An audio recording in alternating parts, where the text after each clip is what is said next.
on because I want to be able to show you some little tricks that I have. I also want to give you a tour of my home studio, mainly because it's never this clean. I cleaned it for you, and after this video, it's going to be a mess again. So let me see if I can turn this around, and I will see you on the other side.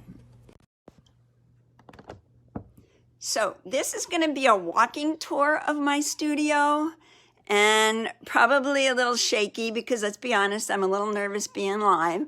But this is my studio. And I have to say, I'm pretty lucky that my guy a couple years ago said, why don't you take the biggest room in the house and for your studio? And so I jumped on it. I did that. And this was our living room. It's now my studio. And I have a little sitting area. I come in here and have coffee. And let me see if I can turn this so I'm not shaking the camera all along. It's a pretty big room. I have my computer is retrofitted inside this armoire. That's my office. And I have tons of storage. Oh, and I have great windows. Tons of storage. Old entertainment center in the background. That's all art storage. And I have a wall of cabinets that I don't really use very much, so I just hung a drop cloth over it, and that's where I work on my big stuff. So that is pretty cool. But my favorite thing in my whole studio is my 10-foot table. And I just have to say, this is the cleanest my table has ever been, because of the 10 feet, I usually have about 2 feet to work on. So what I'm going to show you today is I've got this stack of 12-inch by 12-inch panels, 32 of them, that I've base coated, and I've had it sitting here, and I am trying to work through them. And warm-up boards are, it's a great way to get a start on a canvas, whether you're working on a board, small canvas, big canvas, piece of watercolor paper, doesn't really matter. It's a great way just to get started and break ground on it. And it's really nice when you're not having to look at a plain blank canvas and thinking, what am I going to paint? So this is a really good way to do it. It's also, now when I do this in class, I actually time them and I give them 10 minutes. I've been kind lately. They get 10 minutes to do each panel. And the whole point of that is so that you're working intuitively, so that you're just laying things down and you're not struggling with thinking about where you're going to put them. So here's my list. And I'm not sure if you can see this right side or which way it goes, but I'll post this up on the page. So if you want to try it or even come up with a list of your own, it would be really great. So here's our list. 1 scribble, 2 scraps of handmade or printed papers, 1 piece of corrugated or textured substance, a circle, a rectangle, black and white paper or paint, and some kind of text. And then I start adding paint after that. And when we get down to that bottom half, I'll show you that. But let's get started. Now, these are 8 by 8 panels that I had laying around, and they already had things on them. So, and believe it or not, they were already these colors because you may know these are my colors. So what I want to do first, in my left hand, I'm just scribbling. And I'm using a water-soluble graphite. And I like the water-soluble for a reason. And just kind of scribble along. You can also, if you want to use your Stabilo, my favorite tool in my whole toolbox is my Stabilo pencils. It's a finer line, also water soluble, and if you've never used a Stabilo pencil, the great thing about them, they're not like a watercolor pencil. The lead is much softer, so it runs and it smudges really nicely. You could also do this with charcoal, but it's kind of nice to do it with something that's going to smear. Because remember, this is your first coat. Now, I've got that done. Now, the next 2 things on my list are 2 scraps of handmade or printed papers. So, of course, I've thought this out a little bit before the video because it would be crazy if I didn't. I am going to I have some little scraps here that I've been dragging around. Here we got some more butterflies. I'm doing some kind of a butterfly story here. So we're going to do that, and I am going to use my glazing medium. You could also use matte medium, doesn't really matter, glazing medium, or your gel medium. The nice thing about the glazing, the clear gloss medium, is that it's more transparent and it doesn't create any cloudiness over whatever you're laying down. Now, let's keep in mind that these lines are water soluble. By the way, these are my favorite little throwaway paint palettes. I save all my coffee cans, yogurt tops, all those tops are great little throwaway paint palettes. So this guy's gonna go here. Now you can see my pencil is smearing, and that's okay. Because also, as I'm laying this down, it's going to seal in what is there, what the pencil marks that are there. Now, if you don't know about these, you must find out about these. This is a bowl scraper for the kitchen. It's a silicone scraper. It's got beveled, soft, nice soft edges. And it is really important to have one of these to lay your papers down and get them smooth. As my students will tell you, it makes me crazy when papers are not smooth. Sometimes you want to ripple, but typically no. Now I'm going to get rid of some of that black. But this now is laid down nice and smoothly. I have no rippling, but don't let that fool you. As my friend Susie Zoll will tell me, go back and babysit those papers. Make sure that when now you're over here working on this paper, that you're still going back to check on this one so it doesn't ripple. You cannot just walk away and trust that all is good. So this one, I'm going to put right here. Now, another thing about papers, if you're using papers that have a sheen to them, like a magazine page or a photograph, something like that, if it has a sheen to it, it's more likely that it's going to buckle. If you do a more porous paper, a flat paper, it doesn't, you don't have that problem. I'm going to add, now that's getting kind of black, which I don't really mind because remember, this is just a first pass. And I might like that gray. I kind of do like that gray. And I am just laying my medium right on my boards.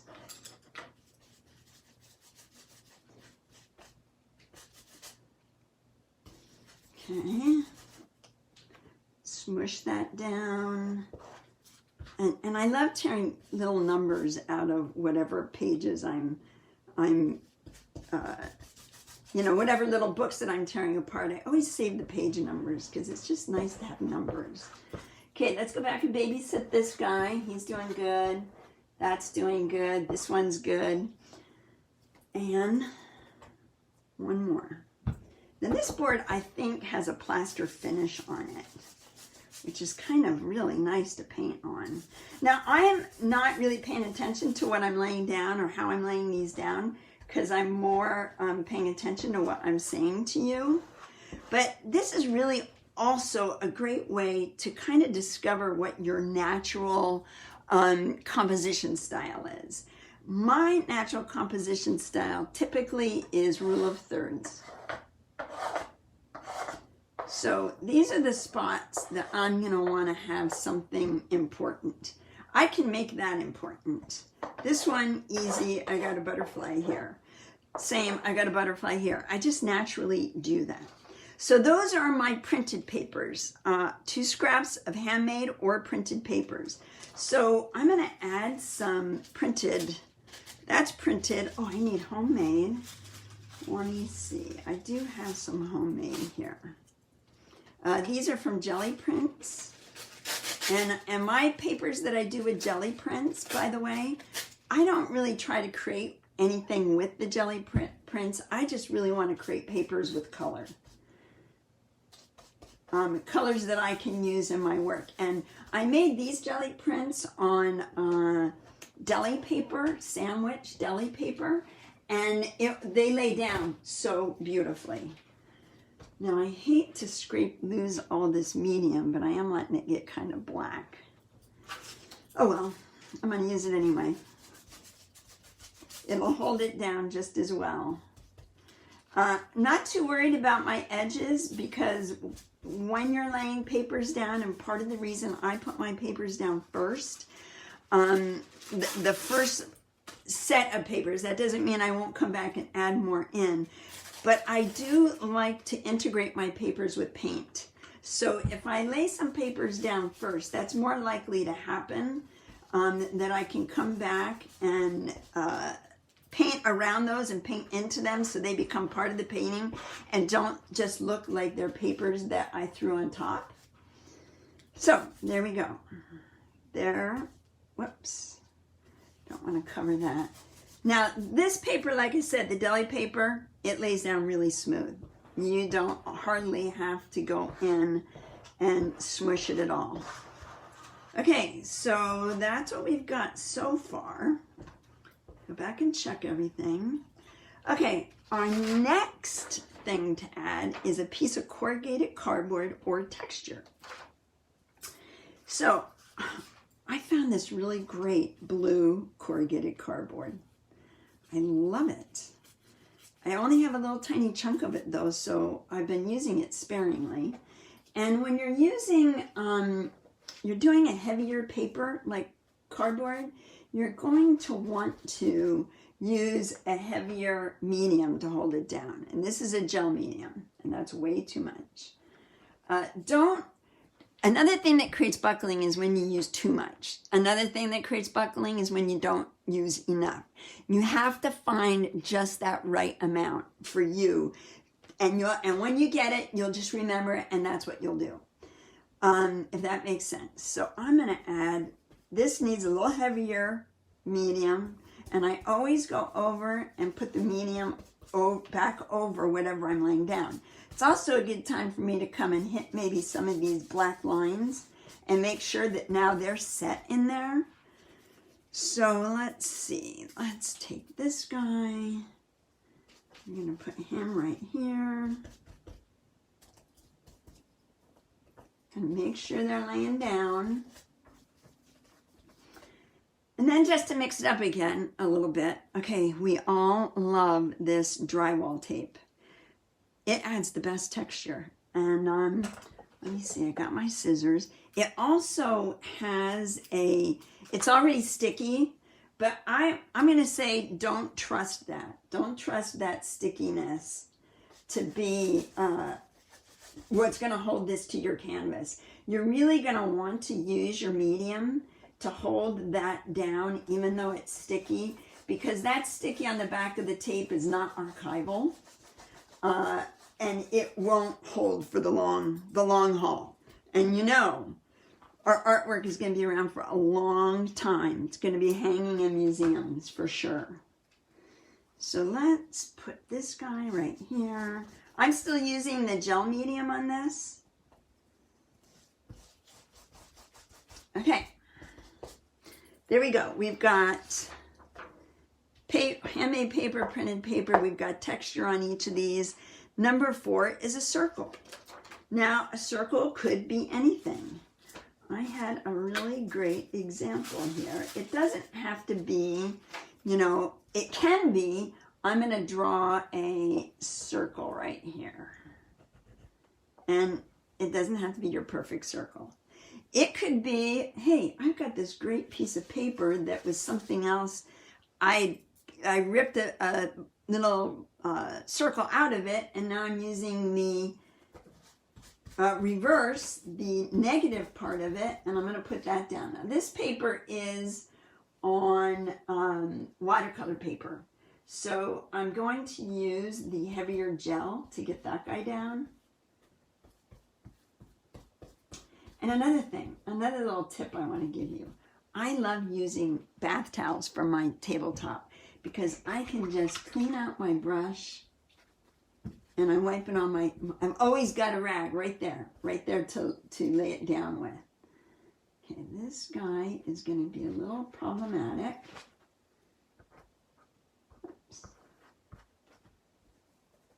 Fingers are always a favorite tool.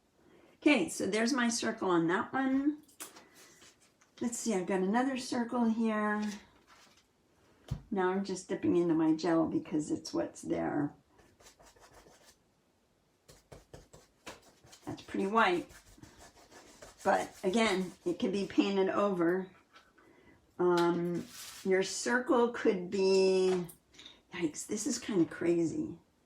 I don't recommend doing things that are too texture. I put this out because I thought I would add it on, and I'm gonna add it on, but I just want to give you warning about that.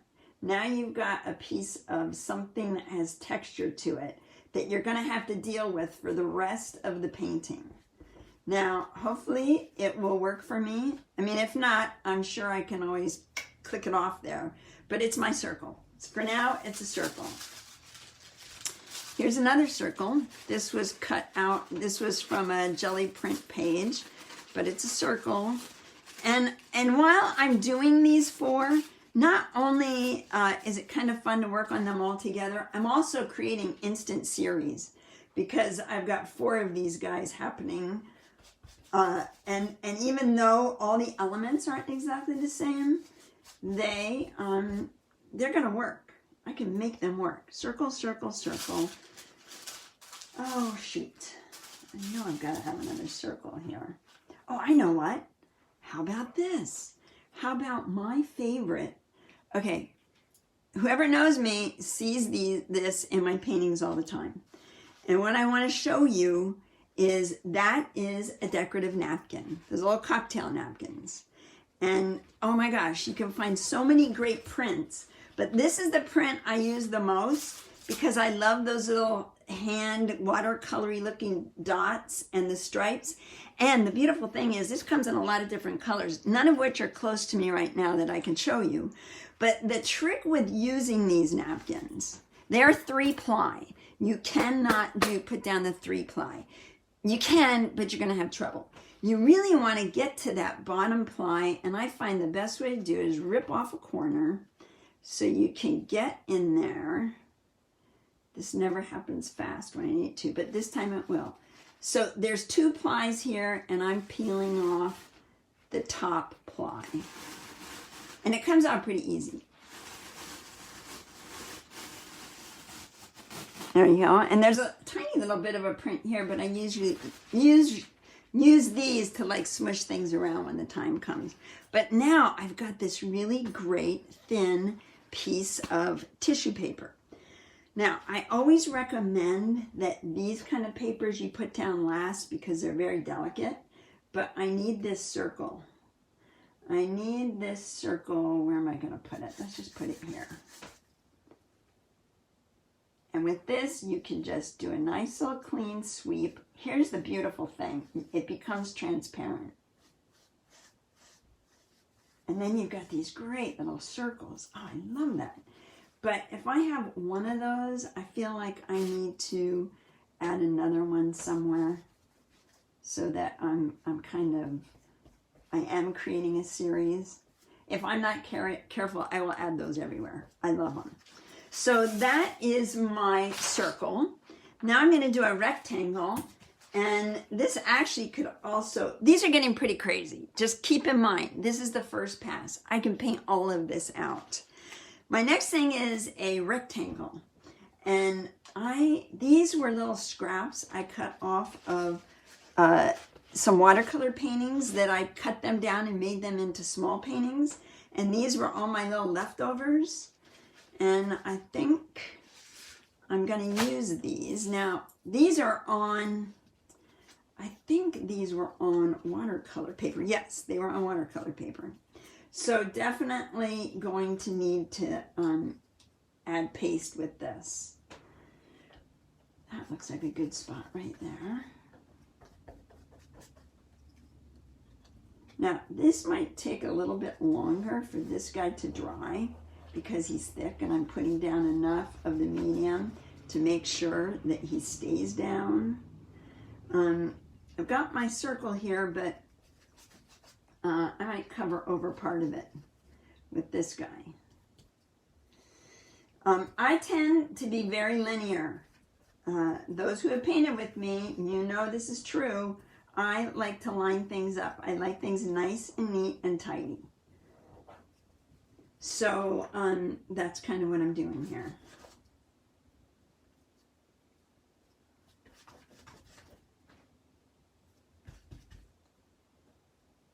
Okay, these are my rectangles. Not really that rectangle-y, but oh, that's got a nice little tree in it. It makes no sense there, but we'll put it, we'll cover up part of the butterfly.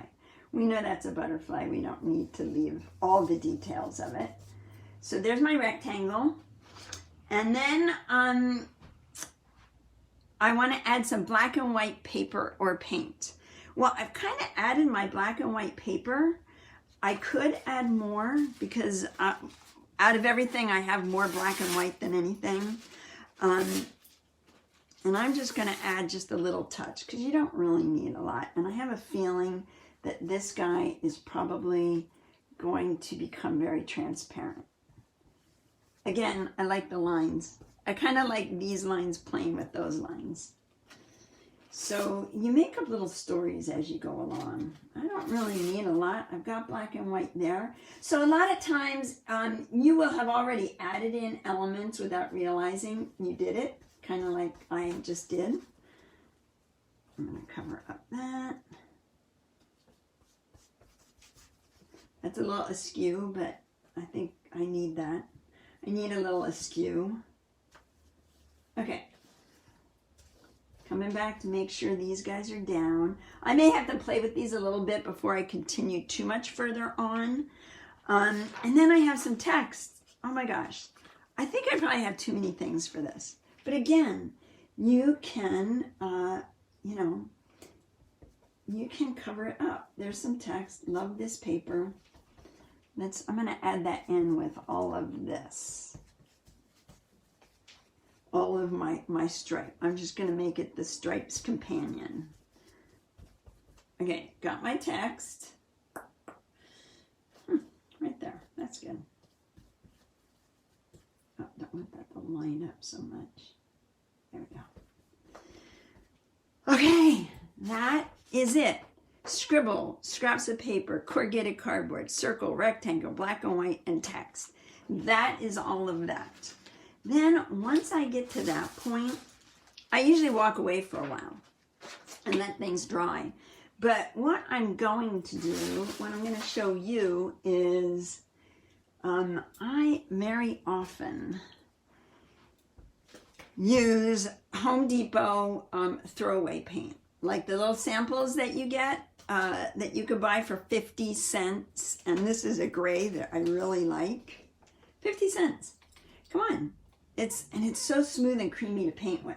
Here's the thing I want you to always remember, that don't use house paint in dark colors. Only use house paint in cream, white, light shades, because if you use it in dark colors, you're going to end up with it fading, just like it would fade on a house. It's not archival, but I'm going to do a lot of things over top of this. So, oh, I forgot to say, always wet your brush before you put it in your paint. And then I'm going to come and I'm going to start making things go away. Or actually what I like to do is I like to start filling in the blanks.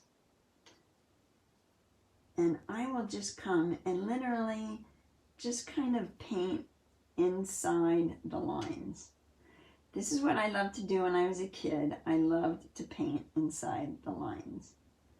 I'm very neat and tidy. I'm a very neat and tidy painter, and I kind of like that about me. Because as you're going, pretty soon you start, as you're doing this part, you start figuring out where you want things to go. Like I love painting around these little guys. Because they're circles, I can make them be little squares if I want. I can make them all be different sizes. But it's just very fun and very meditative to paint through all those little walkways. And it's integrating, I just saw a piece of paint fly somewhere. It's integrating the papers into your painting. so it's not a collage. And there certainly is nothing wrong with a collage. It's just mixed media. You kind of want to pull it all together. You want to add, you know, make sure everything works together. Okay, so I think you get the idea with that, and maybe why I like that paper so much. Now, what did I do with my brush? Oh, there it is on my paint. So I will go and just play, just fill things in my little neat and tidy way, and make things, it truly is, and if anybody has done this, you know how hard it is to let things go, because you might really love something, you know, I mean, I love this, I might have to let it go. I may never be able to get that to lay down, but I will. I promise that I will.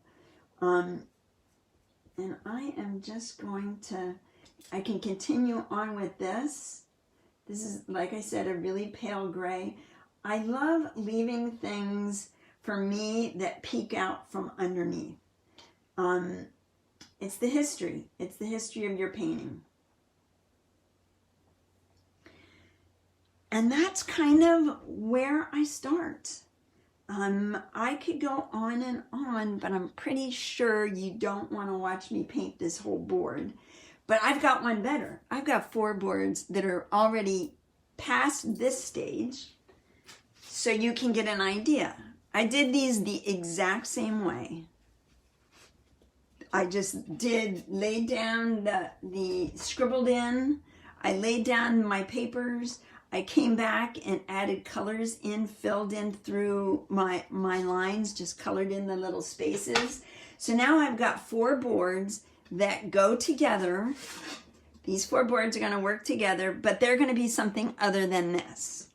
And just so you can see what they can be, these are 4 that I have completely completed.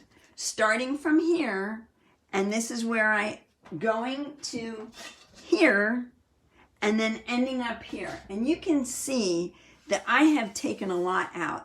These boards were as busy as this set of boards. And as I was working on them, I would take the board and turn it, and turn it, and turn it until something appeared. And when I was doing that with these boards, I kept seeing figures show up. And so I made a set of sheltering at home boards. It's a story. This one is Dinner Alone and has all the little hatch marks of how many times she's gotten all dressed up and had dinner alone. This little guy was an airplane right from the start. So this one is titled Grounded. This one, this was the first, obviously a figure, and this is all, because I saw a dress here. This is all dressed up and nowhere to go. It's her little martini glass. And this is my favorite. This is homeschool. And you moms that are out there homeschooling kind of know that feeling. So my point is, these are starts. These are just to get you in there and play and have fun and paint, and gives you something to do while we're here at home, sheltered in our studios, which is a pretty fabulous place to be. For 5 weeks, I have pretty much been in this room other than when I force myself to go out and take a walk. So I hope you like this. I hope you can use it. And my biggest hope of all is that we are all back together soon.